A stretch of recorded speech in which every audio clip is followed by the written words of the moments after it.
students who can compete with any students in anywhere in the world. So our goal really is to kind of develop this culture of really excellence in education, and to develop this cadre of really highly capable scientists and engineers and whatever. This school, we are doing fundamental physics. We are actually doing string theory and cosmology and black holes. Well, basically string theory applied to cosmology and black holes. This is my background. This is also the background. Well, apart from the string theory, this was the background of Jamal Nazrul Islam. Okay. This is kind of, I mean, math and physics. Okay, we can be bigots here. We can be a little bit prejudiced. Math and physics is the top of everything, right? It is, everything comes from that, right? So you see that the Nobel Prize in physics this year, it's an AI thing, right? It's neural networks. Where did neural networks come from? Came from physics. Okay. Where did the internet come from? It came from physics. The internet was invented at CERN, right? Okay. Where did transistors come from? Where did your mobile phones come from? It came from solid state physics, right? Everything in the end of the day comes from math and physics. Okay. And math and physics are two sides of the same coin. So what we teach at places like this, where we teach really cutting edge level type of things, is we give you the tools of how to analyze problems.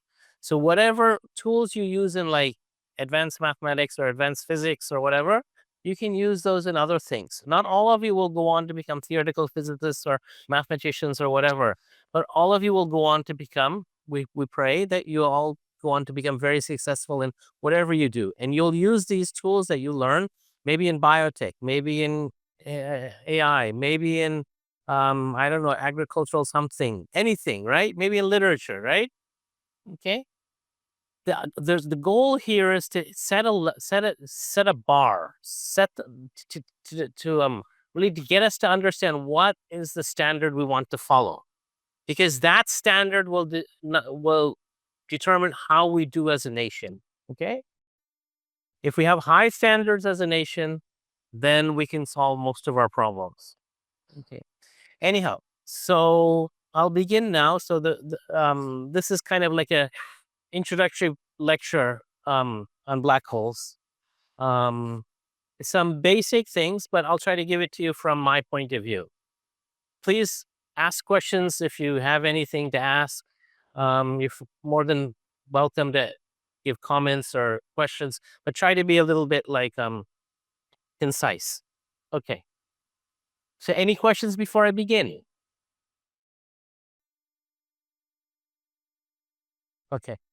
So so we're going to talk about some of the basics of black holes. So BH means black holes. BH is interesting because it stands for Bekenstein and Hawking, also stands for black holes. So we'll start by saying a few some heuristics. Why black holes? What do they mean physically? This type of thing, and then we'll get into some of the geometry. Can you see in the back? Can you read this in the back? So, and black holes are, I mean, they come from general relativity and whatever. So in general relativity, coordinate systems and these types of things are very important. So we'll go through some of the coordinate systems, and we'll talk about maybe some, if we, I don't think I'll have time to talk about Hawking radiation and things like that, but maybe we can go through some of the, whatever, black hole information paradoxes issues.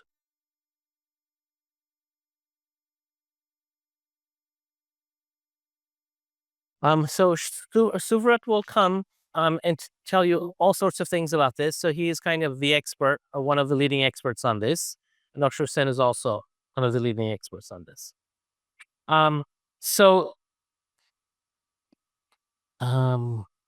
which board should I go to next? Okay.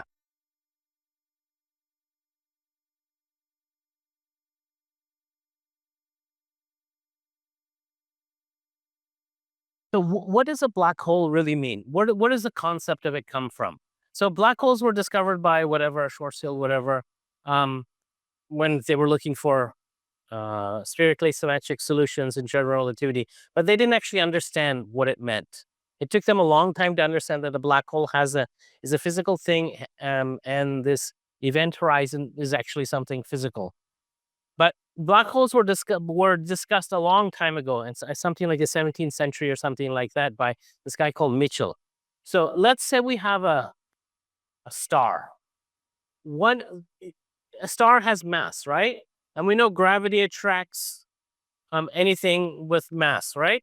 So what's the size of a star, okay, or a planet or whatever, that is so massive that gravity can't, that light can't escape from?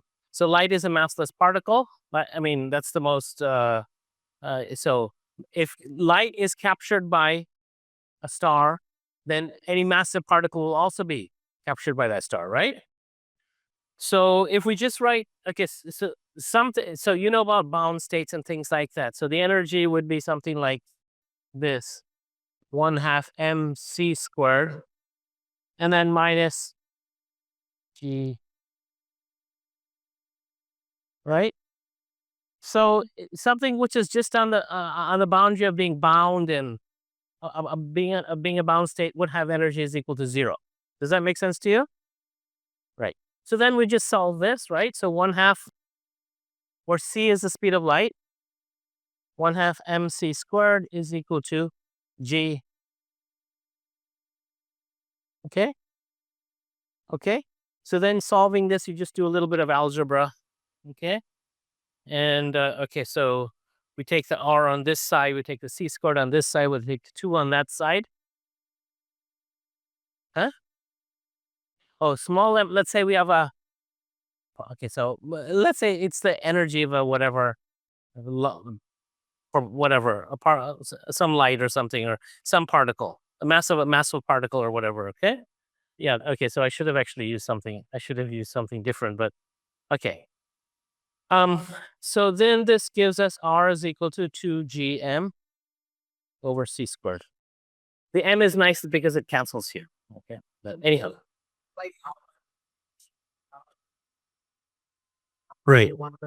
Right. Okay. Okay. Yeah. So that's the. So if you have a star of this size, okay, that means light won't be able to escape from it, and that is actually the radius of a black hole. Okay. So these are called dark stars. I think they were called dark stars. So modern day, um, the modern day, what terminology of a dark star is a black hole.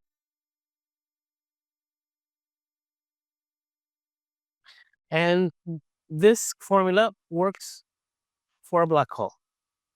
Okay. So if light can't escape from a black hole, then what happens? Our light can't escape from this massive body. What happens? So can you see here? Okay. So let's say we draw kind of like a space-time diagram. Okay. And that this is the radius of our object. This is r, and then this is time. Okay. Radial distance. So let's say we have some the light cone of some particle like that. Okay. So what will happen as the particle gets closer and closer to the surface of the star or something like that? Well, it can't escape, right? That's it. Okay, it'll go like this, and then finally it'll go like this. Now you see what it means for the particle not being able to escape, or light not being able to escape. The forward part of the light cone, the future of this light cone, the future of the world lines of this, the future part of the world line, okay, is inside, right? It's inside this radius r. Okay, so you see you see that the light cones are tipping over. Okay, and so that's one of the most characteristic, um, most characteristic properties of black holes. Okay. So what does that mean? So that means if you have something this massive, which has r is equal to 2gm over c squared, we'll often just drop the c In fact, sometimes people will also just drop the G as well. So people will often just write like this, 2m, okay, as the radius. Um, so if you have such a massive object, okay, everything will be just kind of like drawn into it. So this type of object, I mean, you can think about it as just kind of like some cosmic garbage disposal. It just attracts everything in, nothing comes out. Okay, so things go in,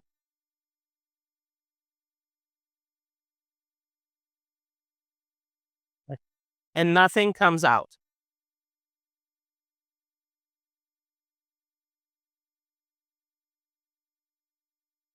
It's kind of strange, right? Have you ever heard of something like that in physics? It should be a bit weird because if nothing comes out, you might run into you might think, well, this is a problem maybe in terms of other parts of physics. What are some other parts of physics? Black bodies, quantum mechanics, whatever, right? Okay. So the next question we ask is, what does this mean quantum mechanically?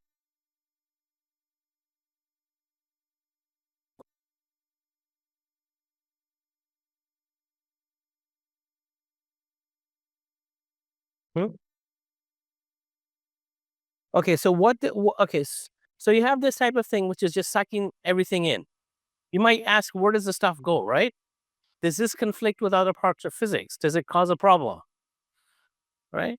Okay, so one of the relevant questions is, does it have any conflict with quantum mechanics? Okay, so the question is, what does this mean quantum mechanically?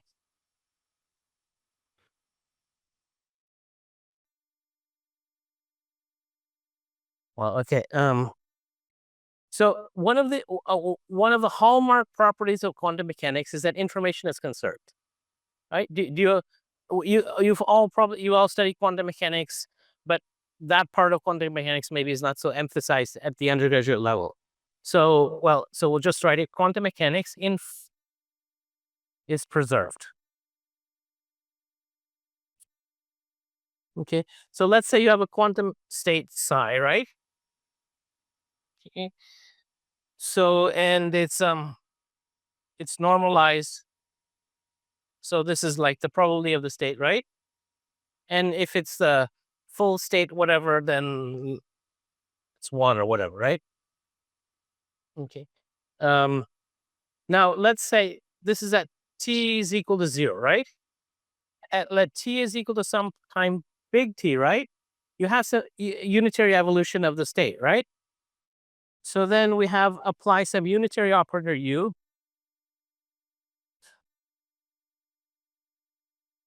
right? And so this is time evolved. So what is the probability of this state at some later time? Yeah? Oh, okay.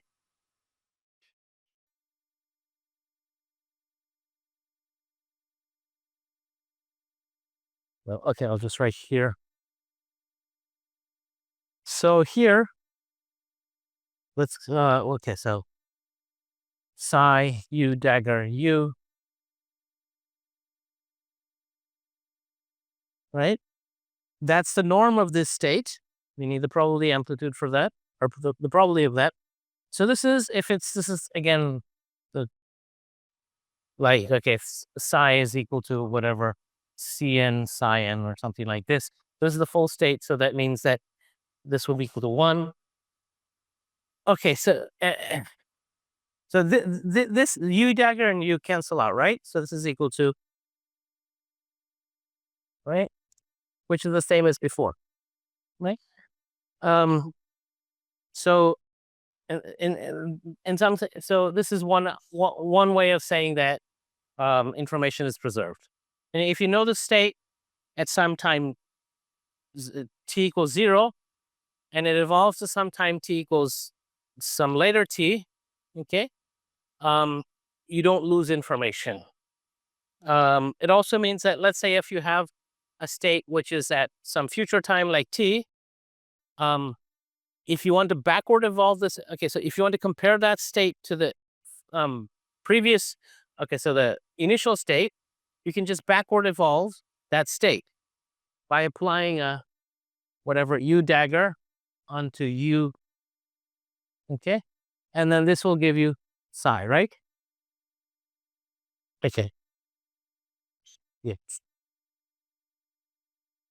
কি করে উগায় tournament দৃষ্টি ইতিবাচক অর্কপচিতা Okay, when you talk about decoherence and things like that, okay, well, you're breaking.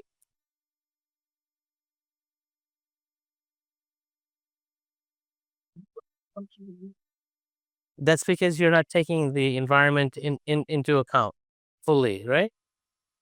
If you treat the whole system quantum mechanically, the environment, whatever it's interacting with, then okay, yeah. Okay, so now let's look at this from an entropic kind of point of view. The black hole.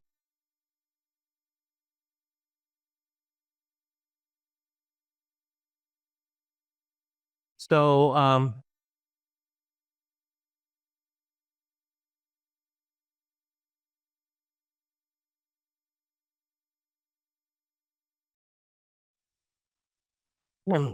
suppose you have a black hole. Okay, this is okay, so this is what we call the event horizon, R. Okay, so I forgot to mention that, like, the surface of the black hole, it's not actually a surface, but the size of a black hole is called the event horizon. Okay, so this is the black hole. Suppose we have a book or a diary with passwords in it. Okay, you are here, you're an observer outside the black hole. You have access to this book of passwords, right? Let's say it has the password to your crypto wallet or whatever. And let's say you have like $1 billion worth of like Bitcoin or something like that. There's a funny story of an actual guy, okay, who did this. And then let's say somehow this book of passwords falls into the black hole, right? So this is at t is equal to 0. And that later at some time big T,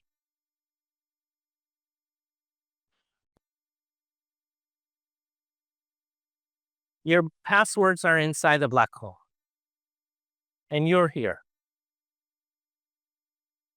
Well, that information is now inside the black hole. Can you access the information? You can. So just from a heuristic, just from a naive point of view, or naive viewpoint, you've lost information here, right? Okay, you can't get that information out. Okay, so this means we have some sort of information loss.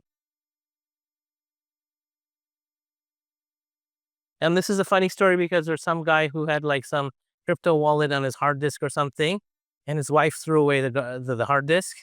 Okay, he had like $1 billion worth of Bitcoin or something, and well, now he can't find that hard disk. It's gone into some sort of garbage disposal, literally a garbage disposal. Okay, like a landfill. Okay.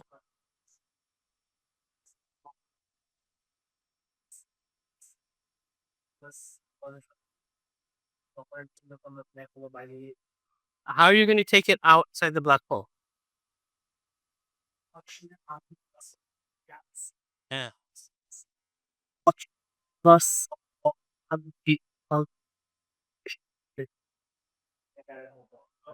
But that's the point. You can't.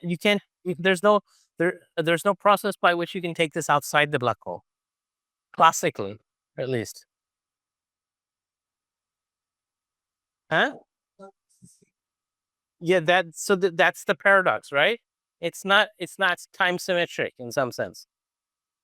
Okay. You can say, okay, well, this black hole will radiate. Okay.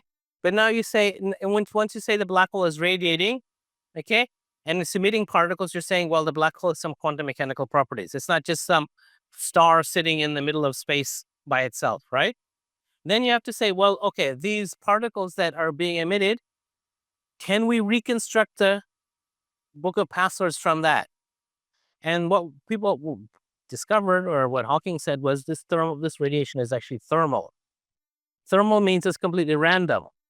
So that means there's no information content in that, right? So you're stuck with the paradox from that point of view as well. Okay.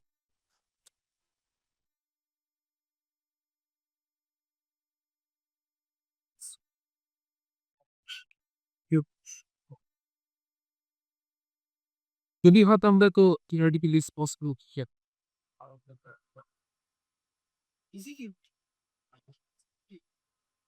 Well, so I mean, all you're doing is you're taking a unitary operator on some state psi. Okay, that's all you're doing, right? That's the process of it falling into the black hole, right? Right. So how is it not unitary? So let's say this is like some psi prime, right? So what you want is you want to apply U dagger onto this, okay, to reconstruct the original state, right? But somehow you can't do that, right? So this is when people say, like Hawking used to say, well, maybe quantum mechanics doesn't work for black holes, right? Right. So then, most people believe in quantum mechanics. Quantum mechanics is sufficiently simple and whatever generalizable. I mean, it's sufficient. It seems to be like wired into the bedrock of physics and everything.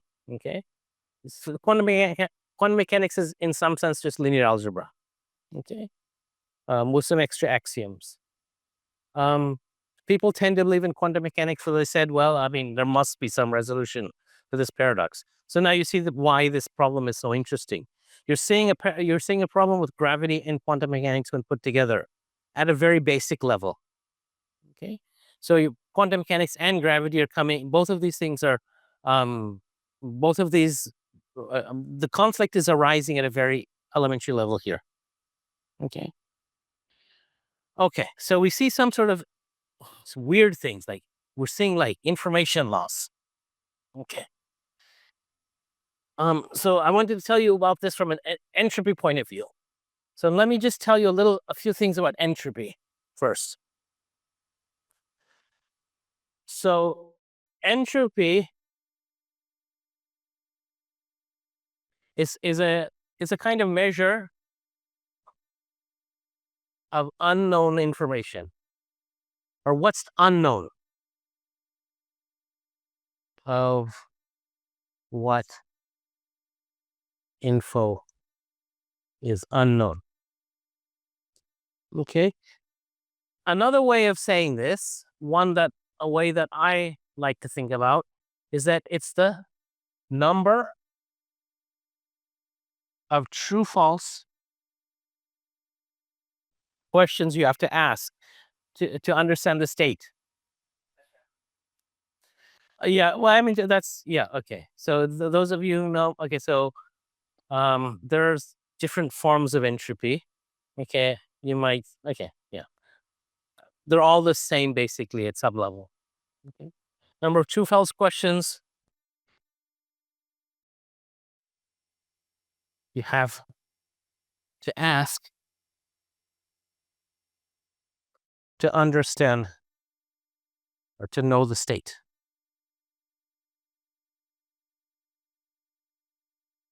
Okay, so let me give you an example. Okay, so a very simple example. Suppose you have you have some socks. You don't know, let's say you have two socks. Okay, you have example. Okay, socks. Right. So there's two types of the sock has two labels. Like let's say a right label and a left label. Right. Meaning, sorry, it has one label. The label can be either right or left. Right. So there's one label. Okay, it's right or left. Okay, so the entropy, which I will take the Shannon entropy, is defined like this. S is equal to minus Pi, where I is over all the states, okay, log Pi. Just all right, log base 2 Pi. Okay, if you haven't seen this form of the entropy, this is kind of the most general form of the entropy. This is called the Shannon entropy. So we have two states, left and right, okay? So this is equal to minus P left log base 2 P left minus P right log base 2 P right, okay? Now, if P right and P left are equal to 1/2, we don't know. I mean, we have maximum uncertainty. We have no idea, okay? And we have no information about the socks. Then this is equal to minus 1/2 log base 2, 1/2, right? Okay, and notice what's the point of the minus sign? The minus sign is because the log, we're taking the log of a number less than basically the base, okay? Or less than 1, okay? So this is equal to minus 2 times 1/2 log 1/2, which, okay, sorry, you can't see.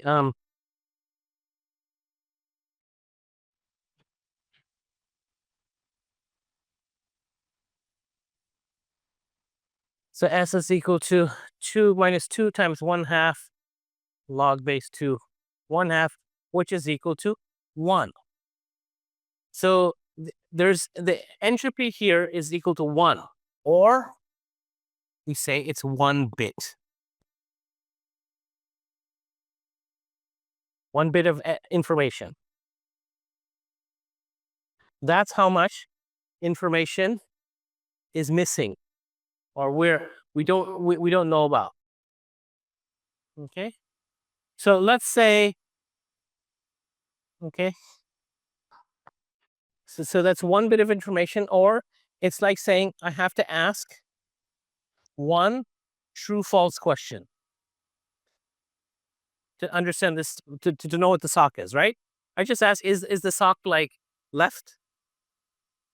Okay, or is it right? I mean, you can just say, is the sock left? If it's true, then you know it's okay. So I mean, you can generalize this. Let's say we do this a little bit in a more complicated thing, or more. So suppose the socks have 2 labels. So if the socks have 2 labels, so they right, left, and let's say blue and green, right? Okay. Is this, I'm bring it. Okay, so that means there are 4 possibilities, right? So there's a sock can be, okay, so it'll be right and blue and then bright green,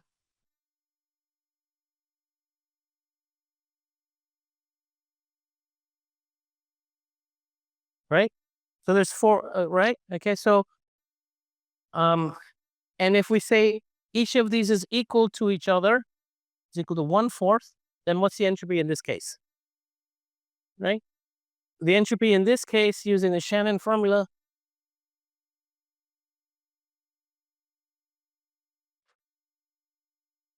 so S is equal to minus, so 1/4, minus 1/4 log base 2 1/4 minus 1/4 log base 2 1/4 minus 1/4 log 2 1/4, right? So there are 4 of these, right? So we have 4 times 1/4 and log 2 1/4 is equal to 1, okay, times, okay, so log of 4 base 2, which is equal to 2. So that means it takes two true false questions, right? So that's the meaning of entropy here, right?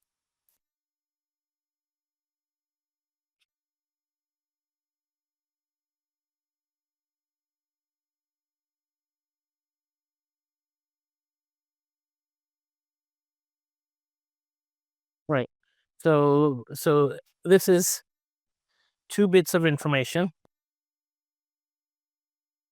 Okay. Or the number of questions we have to ask is 2 true false questions. Okay. So that means, okay, so from the black hole point of view, let's say our password, our diary of passwords has n bits of information, right?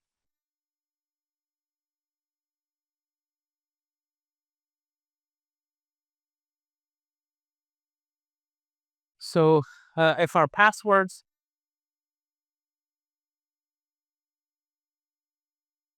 have n bits of information,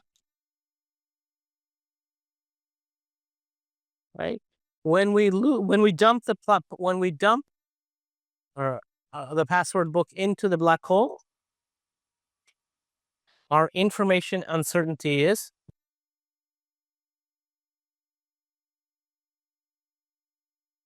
after we dump it into the black hole is equal to n bits, right? So our entropy increases. That means our entropy is now n bits, right? So our entropy here is equal to, or let's say their change of entropy is equal to, okay, so there's this whatever Boltzmann constant. Okay, so entropy is actually, it's like there's a KB here, and then it's whatever pi log. If you want to do it like this, pi like this. So this gives the dimensions of, okay, so this has like dimensions of energy, well, almost energy, but anyhow. So then this is equal like this, right? So that means, okay, so we've had this process where something fell into the black hole and entropy is increased. So this is, now this brings us, brings black holes in contact with entropy. Okay, so that means black holes increase entropy.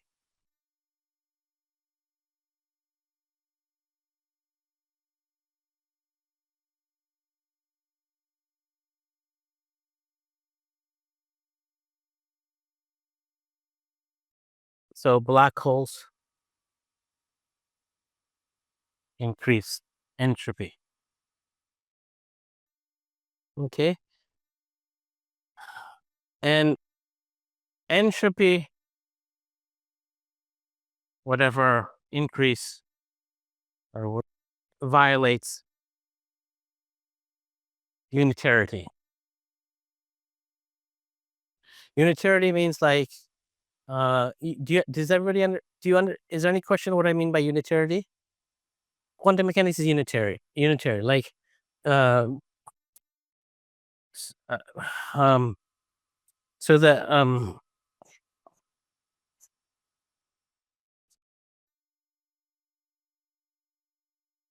this is always equal to psi of 0.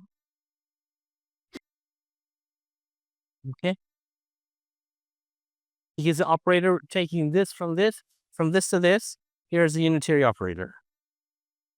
Okay. So this violates unitarity. So that means there's a conflict with quantum mechanics.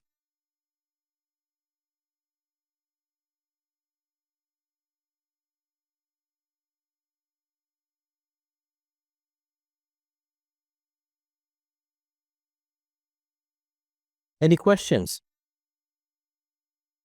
Oh,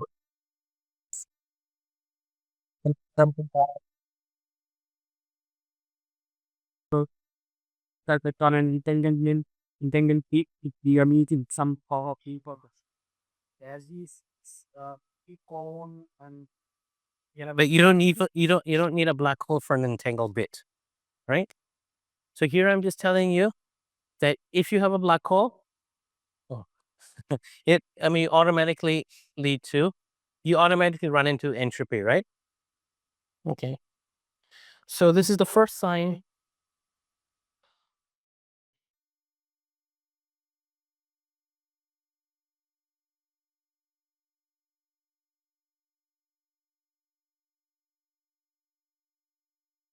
So this is the first sign that gravity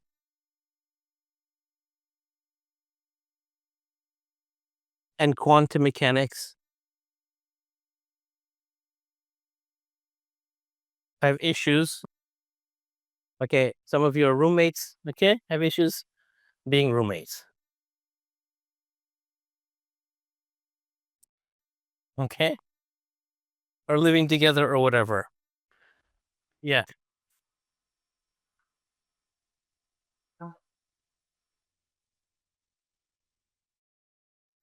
Because light has mass. I mean, light has energy, right? Right? Right. So, I mean, if I mean, right? So, okay. So the question is, what's so special about gravity? Gravity is attractive to anything which has energy. Anything which has energy, it pulls it.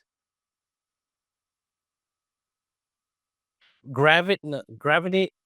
Okay, so gravity is the kind of the description of how something with energy attracts another thing with energy. So, in electromagnetism, you have charges, right? Positive charge, negative charge. Two like charges, they repel each other, right? Two opposite charges, they attract each other, right? So for gravity, it's weird. Okay, there's no such thing as anti gravity. Although if you read about Twitter, if you go on Twitter or Facebook, you'll discover people with anti gravity drives and things like that. Okay, so if it just seems like we have only things which attract each other. So you can think of mass as a kind of charge, right? So we have like charge attraction. It's a weird thing, isn't it? Right? So you like see days of Yeah. Okay. Yeah. Okay. Yeah. Yeah. So from massless particle, this okay, particle, light has no. Yeah. Yeah. Yeah. Yeah. I always whatever do this, but anyhow. Okay. So it now if black holes increase entropy, well, I mean, things with entropy, they tend to have a temperature, right? Things that can affect entropy, they have a temperature. So does that mean black holes have a temperature? This was, I mean, people thought in the 60s and until Bekenstein kind of like thought about these things kind of very deeply, and Hawking did this quantum mechanical calculation. People thought black holes have zero temperature. Okay. Well, okay, so this is what we're guessing right now. Entropy increase for black holes suggests the existence of a temperature, right? Okay. Um, temperature. Okay, so where does temperature come in? Well, temperature is like the proportionality constant between the increase in energy and the increase in entropy, right? And so, I mean, okay, it's if you when you do thermodynamics, you have this complicated thing of defining entropy and stuff like that. But for us, it's just this proportionality constant. If you increase uncertainty, you also increase the amount of you increase the amount of energy change. If you have if you increase disorder, or if you increase the amount of uncertainty, then that costs energy, right? Think about it like this: you have a hard disk, right? Um, it has, let's say there's 2 bits. Okay, it can be a 0 or a 1 or just 1 bit. This can be a 0 or a 1, right? Now, if you don't know what this bit is, then you have an uncertainty of 1 bit, right? How do you get that uncertainty of 1 bit? Let's say you kind of like erase the bit or something, right? It will cost you energy to erase this bit. Okay. So in some sense, erasing information costs you energy, right? Just like, if you delete a file or something like that, your computer has to be on, right? It requires some energy. Okay. So, okay. Now,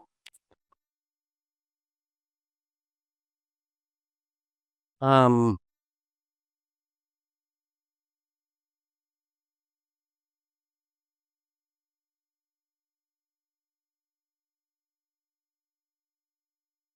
so you will think a black hole sitting alone in space shouldn't have a temperature. Okay, right? I mean, that's what people thought. I mean, it's just sitting there. It's not doing anything. It's not interacting. I mean, there's nothing for it to interact with, basically. And it shouldn't radiate. Or should it? Okay. Well, let's just kind of do like a very simple calculation of um, what the temperature of a black hole might be.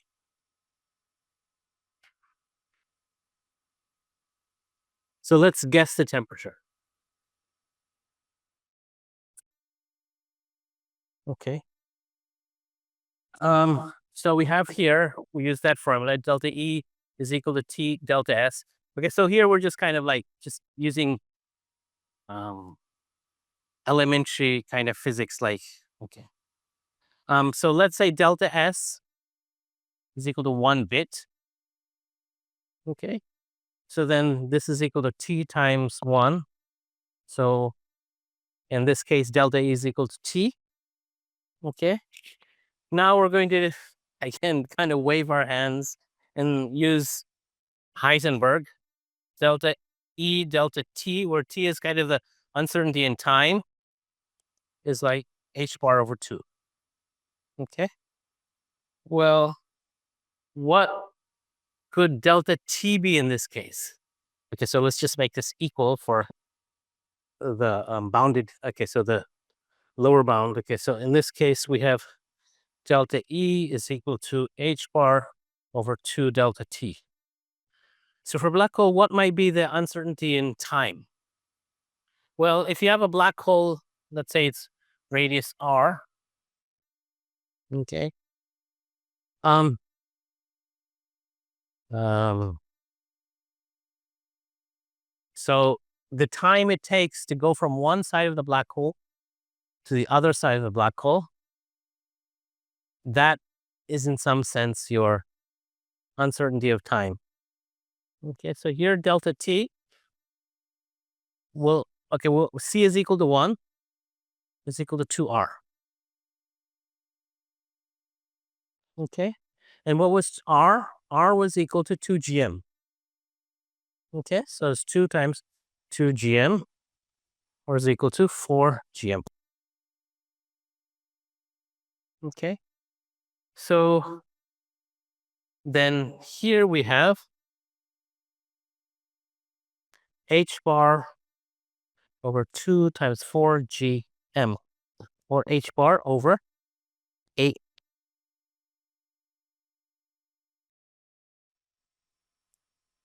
Huh? Here, time to traverse, to go from one side of a black hole to the other side. You don't know what's going on in the black hole, right? So if you were to think of this, I mean, as a system like, I don't know, some waves between from, okay. Okay, so if we have a wave which, standing wave, I don't know, okay, you can, okay. Um, okay, so in this case, we have,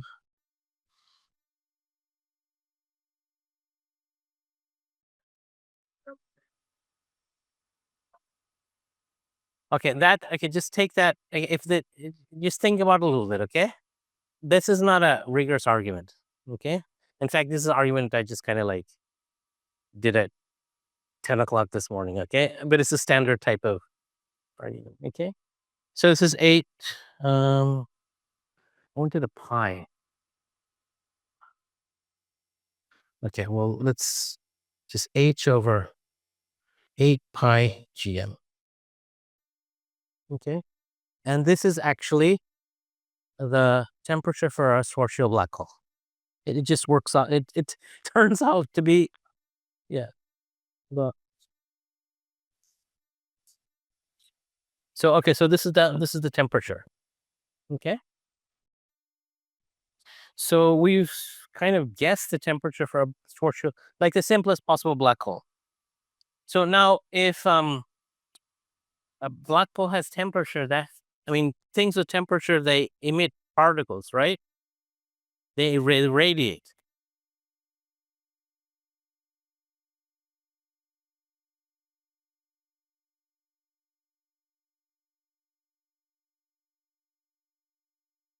So things which have a temperature, well, they radiate. Okay.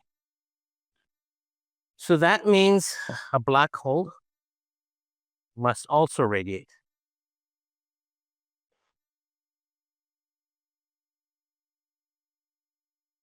Okay. And radiation, radiation is a quantum mechanical process. Okay. So that means black holes are quantum mechanical. So then this is our second link between gravity and quantum mechanics. Yeah.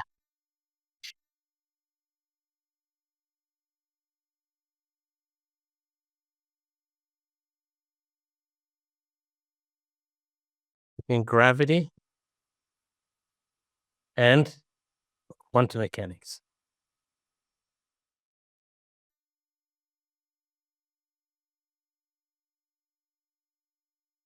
Any questions so far? Any questions? What time is it?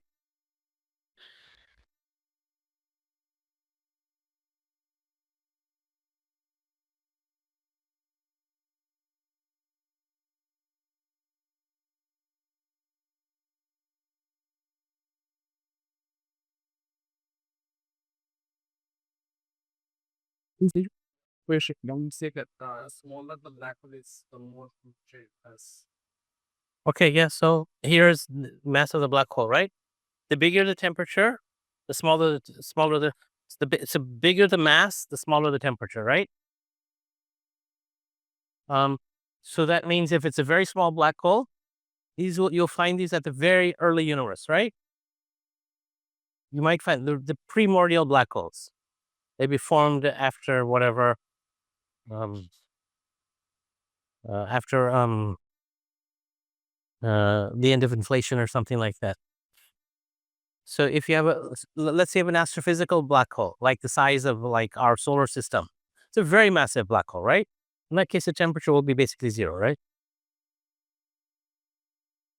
You can also show that, if the tidal force, that the force that you feel once you fall into a black hole, okay, like what you feel, the force that you feel, also goes as 1/m.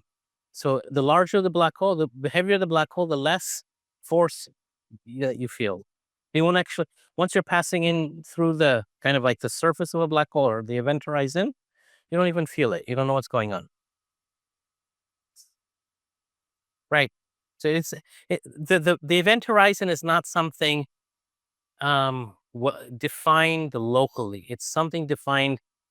Okay, I don't want to get into this. It's defined. You have to know the full history of the black hole to know where the event horizon is, because other things might fall into the black hole. If you say that nothing else falls into the black hole, okay, fine, it's defined. Okay, but you have to say that nothing for the rest of time falls into the black hole. Okay, so what we learned from all of this is that black holes are complicated systems.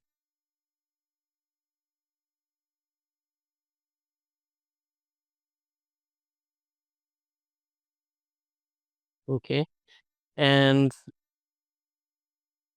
behave, well, okay, have thermodynamic properties.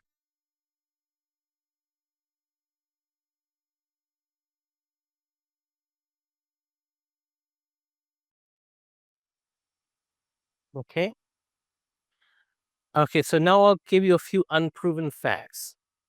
So this is kind of the what I was trying to basically just kind of give you some basic arguments why you would believe this. Okay. So this is kind of the punchline so far. Mhm. You would people used to think that black holes are these like whatever solutions of general relativity. It's like what some vacuum solution or whatever. Why what so where does entropy come in? Where does temperature come in? But entropy and temperature they come in, okay, because you have to also combine it with the rest of physics. Okay. So yeah, okay, so I'll just tell you the story of how they just whatever. Bekenstein came up with his famous formula that the entropy of a black hole goes as the area of a black hole, right? So his advisor John Wheeler said, "Well, I mean, suppose I have some a cup of tea or something like that, okay, and I dump it into the black hole. Suddenly, the entropy is increased. Go find me this entropy, okay, Mr. Bekenstein." That's a very hard problem, right? Hey, a PhD student.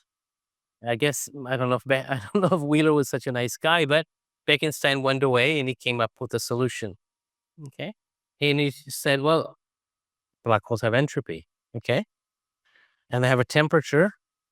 No, actually, he didn't say the temperature. He came up with they have an entropy, okay, and entropy goes like the area. If it was later that Hawking said, "Well, okay, if I mean they have a temperature because they interact with the vacuum." Okay. And that temperature turns out to be this. Okay. But that comes from a longer calculation or a long calculation. Um, Beckenside could have, he could just, if he had probably, if he was a little bit more people, okay, this is what people say. People say he was browbeaten by Wheeler. Do you know what browbeaten means? Like, "Hey, what do you do? You know, this is wrong. You're wrong. This type of thing. Okay. If he had been more confident in his whatever his ideas, and he would have naturally said, well, they have a temperature, and would have come up with a temperature, and he would have said that black holes radiate. That's what Hawking is so famous for. Okay, anyhow, that was as a PhD student.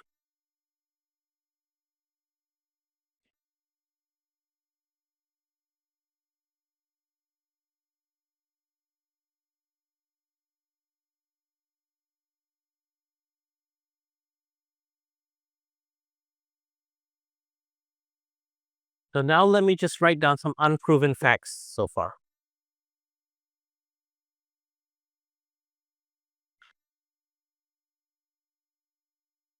So unproven meaning I haven't proved them yet, and I won't prove them right now. Um, so the first thing is there's a thing called a surface gravity, which you call kappa, is a constant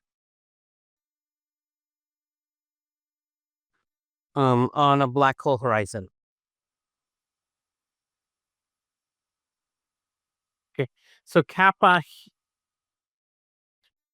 is the acceleration. Okay, it's a funny thing. Okay, but it's the point is that there's something on the event horizon of a black hole which is the same all on the. I mean, wherever you go on the event horizon, it's the same. Okay, it doesn't change from point to point on the event horizon. So the definition of the accelerator, how do you spell acceleration? Felt by um, something at the horizon. The acceleration an observer at, let's say, infinity Okay, so like you have something, not fields of acceleration observer. Um, um, um, uh,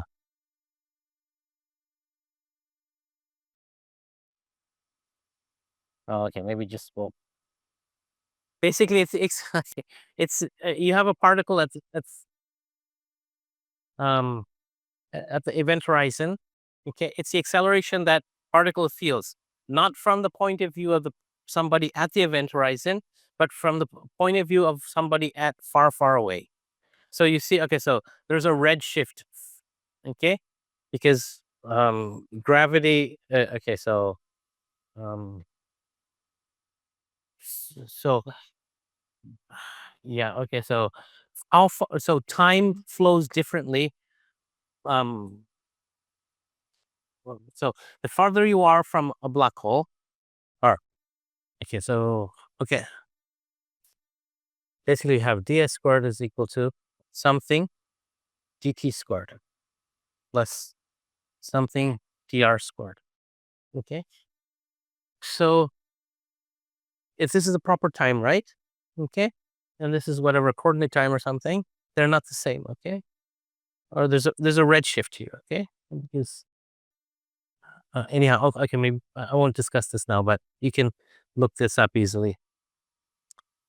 Um, that's the first fact I wanted to. I think I confused you here, but I can explain this to you after class. Second fact is that the entropy of a black hole is proportional to area of the event horizon, to the area of the event horizon. Okay, and the actual um, formula is that S is equal to A over 4G. This is the famous Hawking-Bekenstein formula. Huh? Yeah? Oh, so unproven by me. Okay, sorry. Meaning I'm not proving them here. Okay, no, okay, maybe we'll write it like this. Known facts. Okay? But that are not proved by us right now, just because we don't have time. Okay. Um, the other thing is that um yeah.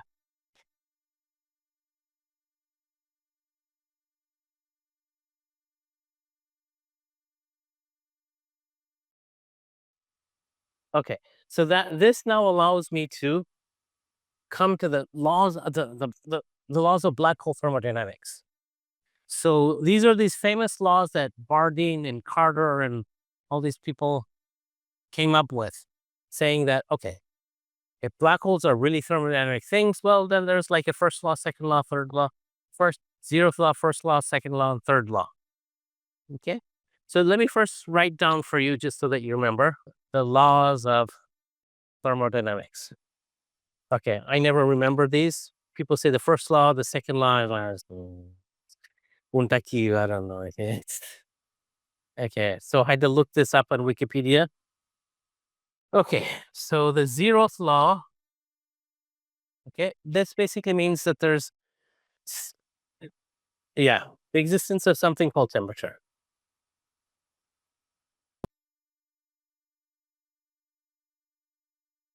Existence of a quantitative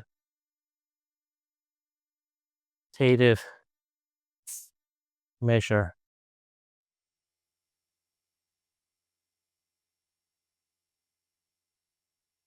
that characterizes kind of equilibrium, whatever. I don't know. That characterizes how things equilibrate.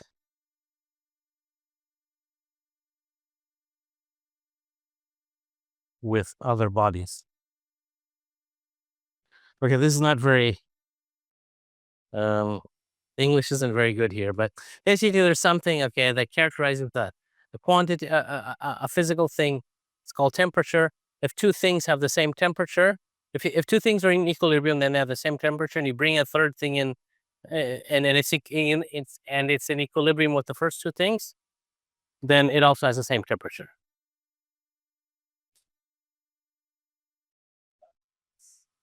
Ever did go for space? So for an object, okay, when we say has a temperature, kind of like means the temperature all, I mean, all over it, right?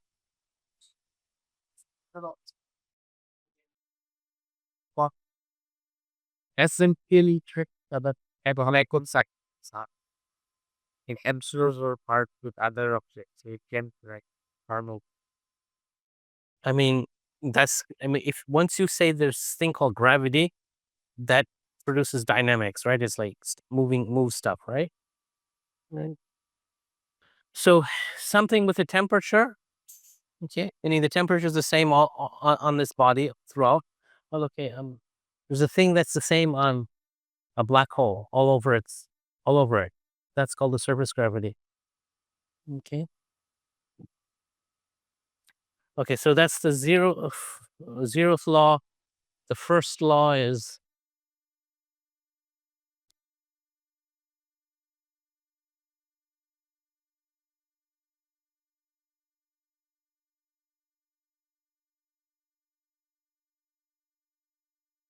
so the first law is basically energy conservation. So you have like dE is equal to whatever the work plus the, is this correct? Okay, anyhow, it's like TDS plus PDV, or okay, and whatever else you have. Is it minus PDV? Well, it depends on your convention. Anyhow, okay, but you get the idea. Okay. The second law is that entropy never decreases.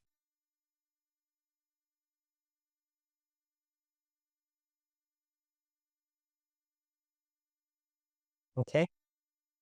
So Eddington once said, okay, uh I mean, it's he is okay. So he was talking about people's crazy ideas. He said, "Well, I mean, if your idea is correct, great, I can help you with it. But if it violates the second law of thermodynamics, there's nothing I can do to help you with it." Okay. So there are people who are trying to prove the second law of thermodynamics is incorrect. Um, but okay,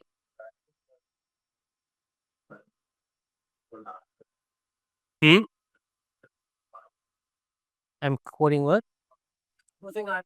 Yeah, yeah. So Eddington said basically, I can't help you if your theory. So you know about the quote, right? Okay, so that's so the third law is whatever.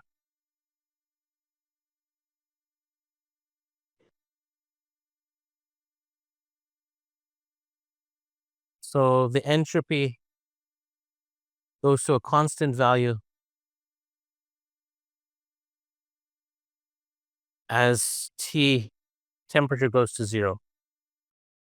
Or you can't take the temperature to zero in a finite number of steps or so. Okay, so what are the laws of black hole thermodynamics? So those are the laws of thermodynamics.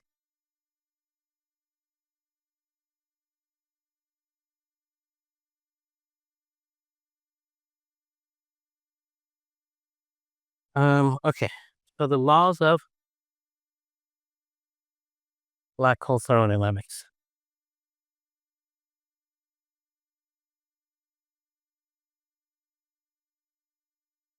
So the first is the zeroth law. So this says that, okay, the surface gravity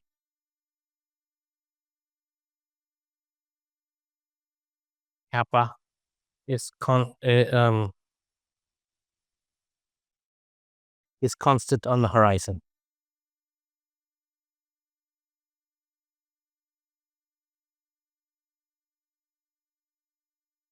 Okay, so I mentioned before there's the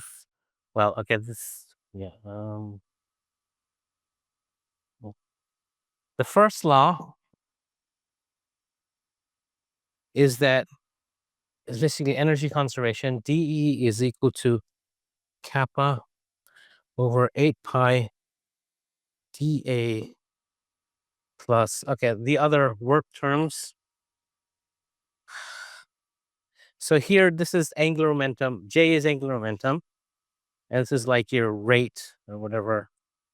And then if a black hole has charge, this is the charge increase, and this is the potential.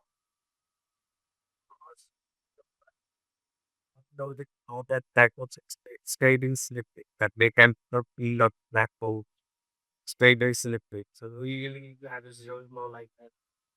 What's the advantage of Why are all black holes spherically symmetric?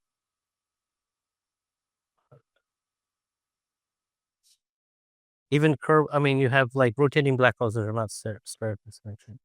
You have all sorts of weird things, black objects. You can have cigar, like extended objects, which are black.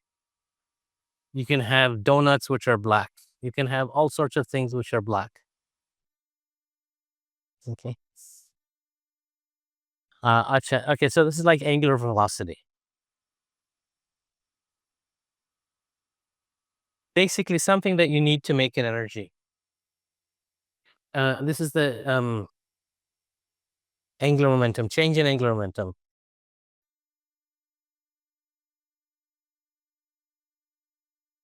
DJ is change in angular momentum.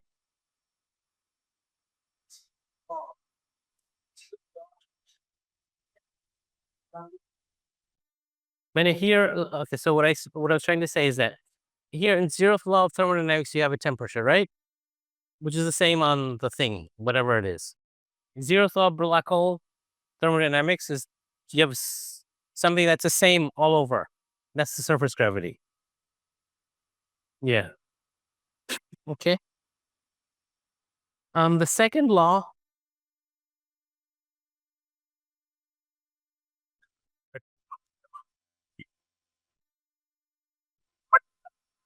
what has something similar to able that like stability or suspension. So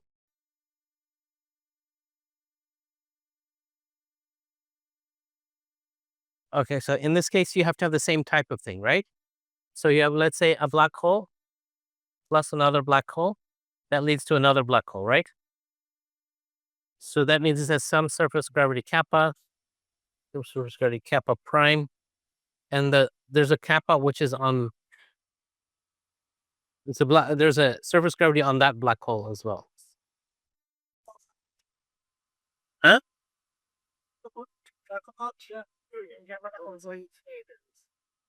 Yeah, it's constant on it. Yeah, I guess. Yeah. Yeah. Okay, so the second law is that the horizon area A is non-decreasing.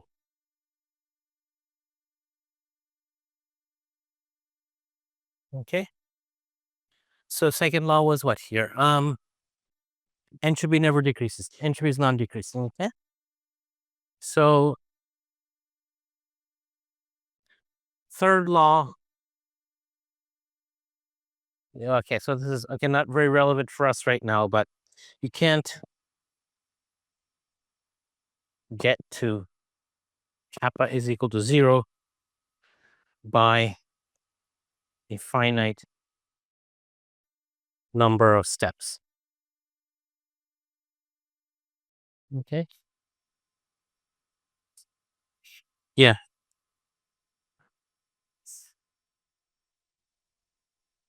That's all Acha. Okay. And that okay. So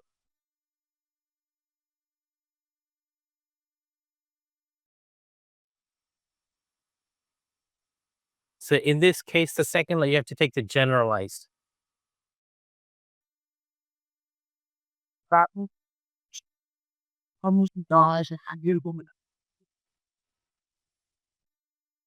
Okay, so in this case, we take the general. So we have to take S is equal to S Hawking Be- Bekenstein Hawking plus the S radiation.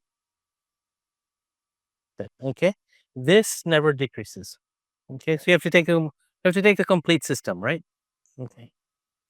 Mm, okay. Um. Okay. So this is kind of the qualitative things that these are the qualitative things I wanted to say. Now we come to some so basics of like coordinate systems and things like that. Any questions so far? Do you understand the point of why we're talking about these things? Why they might be interesting? Another reason why they're interesting is black holes are kind of like the precursor, or kind of like a baby version of like the evolving the well, cosmology. Basically, black holes are where gravity and quantum mechanics play on the same play on the same field or something. So the Big Bang, the early universe cosmology, are also is also kind of like a field where gravity and quantum mechanics are important. You can a black hole, like sucks things in, right? There's this opposite of a black hole. It's called a white hole. Spits things out. Things which spit things out, well, that looks suspiciously like an expanding universe or something, or a universe that's, yeah, okay, a time evolving universe. Okay. So there's a close connection between black holes and cosmology, and that's why you will find people who are tend to be interested in black holes. They tend to also be interested in cosmology. The real goal is really to understand the Big Bang. Okay, and that's why.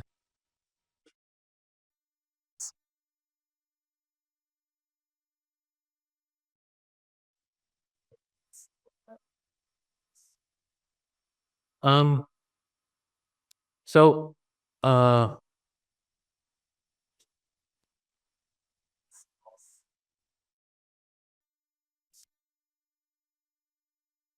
Okay. So there. I mean.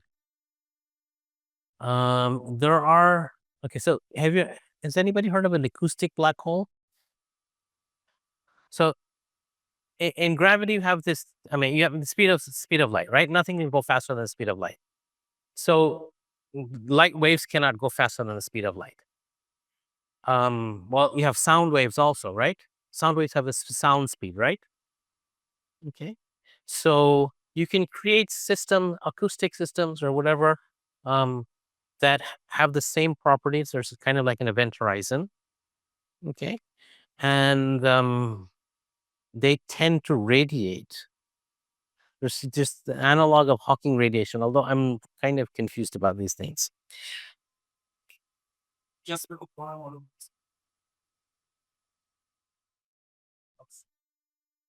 Yeah, but it seems to radiate. Okay. Another thing is okay. So, um, let me draw you. People always have this kind of picture. Okay. You know, there's a waterfall here. If you okay, let's say your best friend is here.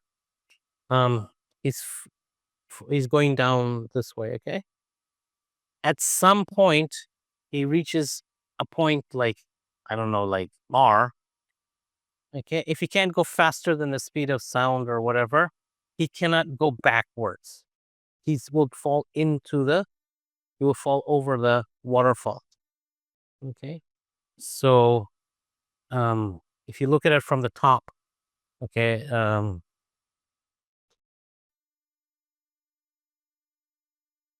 so he's coming this way.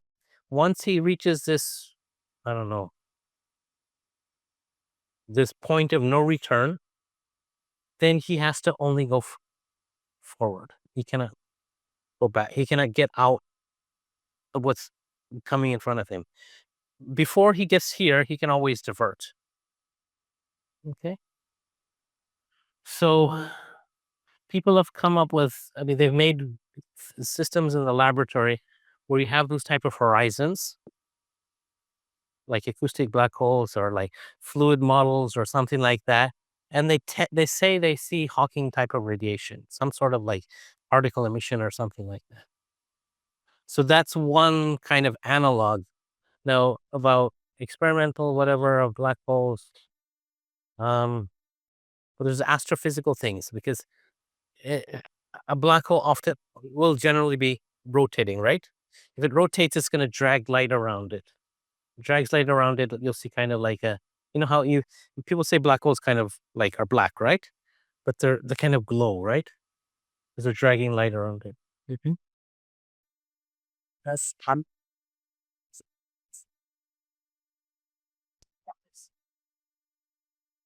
um.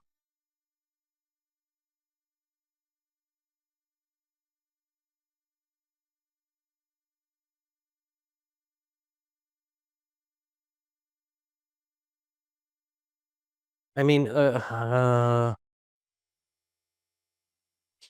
mean, you'll have a temperature, whatever. Okay, the black holes will emit the radiation or something like that. But the thing is, the amount of radiation it emits is it's the it's emits large black holes emit radiation so slowly. It takes a long time for these black holes to evaporate. Okay, like 10 to the 60 years or something like that. So you might think, well, okay, if I can detect this radiation or something like that, I can kind of say something about the thermodynamics of a black hole. Okay, I'm not too sure about that. I'm the last person you should ask about experimental things, but yeah.